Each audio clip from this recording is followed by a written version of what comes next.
Some people do not simply experience life, they absorb it.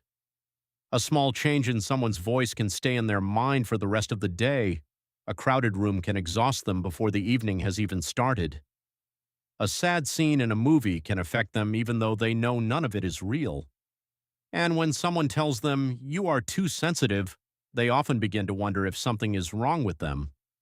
But psychology offers another explanation. Researchers use the term sensory processing sensitivity, or SPS, to describe a personality trait involving greater awareness of subtle details, deeper processing of experiences, stronger emotional reactions, and a higher chance of becoming overwhelmed by stimulation. It is important to understand that this is not a mental disorder, and it does not automatically mean someone is anxious, introverted, or emotionally weak. It is better understood as a different way of processing the world. Today, we are going to explore psychology-backed truths about people who feel everything deeply and why the same sensitivity that exhausts them can also become one of their greatest strengths. Number 1. They notice what other people miss. Imagine you are having dinner with a group of friends. One person at the table says, "Everything is fine," and immediately changes the subject. Most people accept the answer and continue eating, but the highly sensitive person notices something else. The answer came too quickly. The person's smile disappeared for a second. Their voice became quieter and they started looking down at their plate. The sensitive person may not know exactly what is wrong, but they sense that the words and the emotions do not match. This does not mean they can read minds, and it certainly does not mean every interpretation they make is correct. It means they naturally pay attention to subtle information that others may overlook. Facial expressions, hesitation, tone of voice, posture, and changes in behavior. You may have heard the popular claim that only 7% of communication comes from words, while 93% comes from tone and body language. But the basic lesson remains useful. When someone's words and behavior contradict each other, nonverbal signals can influence what we believe. Research using brain imaging has also found that people scoring higher in sensory processing sensitivity showed greater activity in regions associated with awareness, empathy, and processing social information while looking at emotional faces. So, when a sensitive person says something about them feels different today, they may be responding to small signals their brain has quietly collected. However, noticing a signal is not the same as knowing the full story. The healthiest sensitive people learn to check their interpretation instead of immediately assuming it is true. Number 2, other people's emotions can enter their body.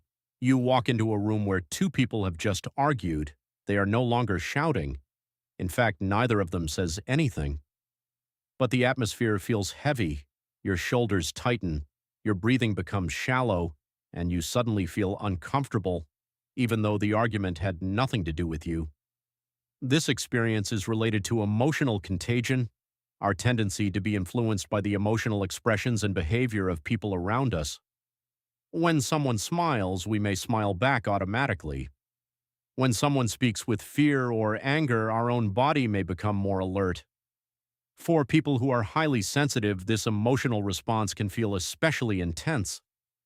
The brain imaging study led by researcher Bianca Acevedo found that higher sensitivity was associated with stronger activity in areas involved in empathy and action planning when participants viewed emotional images of their partners and strangers. This does not prove that sensitive people literally absorb another person's feelings like a sponge. The human brain is more complicated than that. But it helps explain why some people do not merely understand another person's sadness, they feel an echo of it inside themselves. For example, a coworker may complain about a painful divorce during lunch. 10 minutes later, the coworker returns to work and continues with the day. But the sensitive listener may still be carrying the sadness several hours later. This capacity can make them compassionate friends, careful listeners, and supportive partners.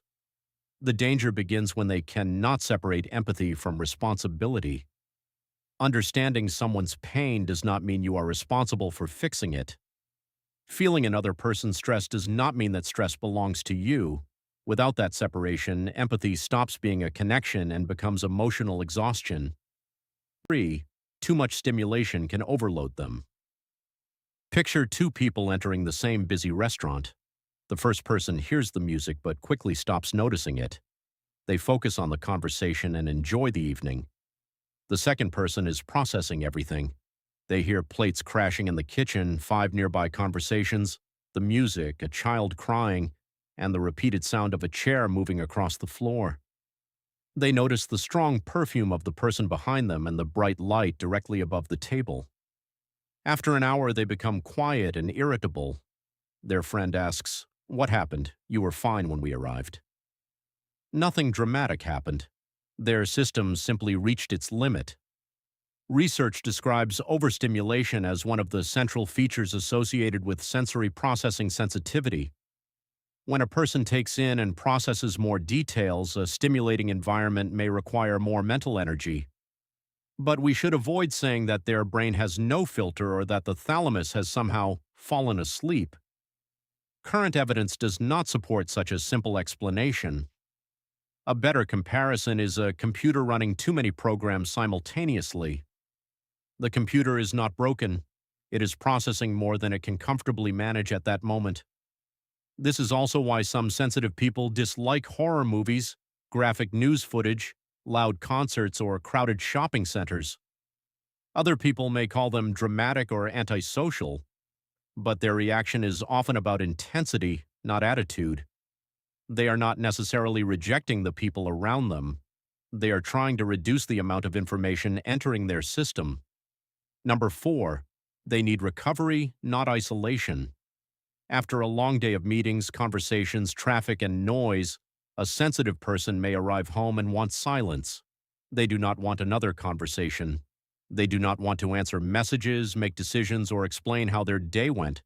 Their partner may interpret this personally. "You have been away all day and now you don't want to talk to me?" But the sensitive person may not be angry at all. They may simply be mentally full. Solitude gives their nervous system a chance to settle. It allows them to organize what happened, reduce stimulation, and recover their emotional balance. This need should not automatically be confused with introversion. An extroverted person can also be highly sensitive. They may genuinely enjoy meeting people and still need recovery afterward because the experience contained so much information. Imagine attending a wedding. During the event, you enjoy the music, laugh with relatives, dance, and speak to everyone. The next day, however, you barely want to leave your room. Other people see a contradiction. How can you be so social one day and disappear the next? But one behavior created the need for the other. Healthy solitude restores energy. Isolation is different. It disconnects a person from relationships and activities for long periods, sometimes because of fear, depression, or unresolved anxiety.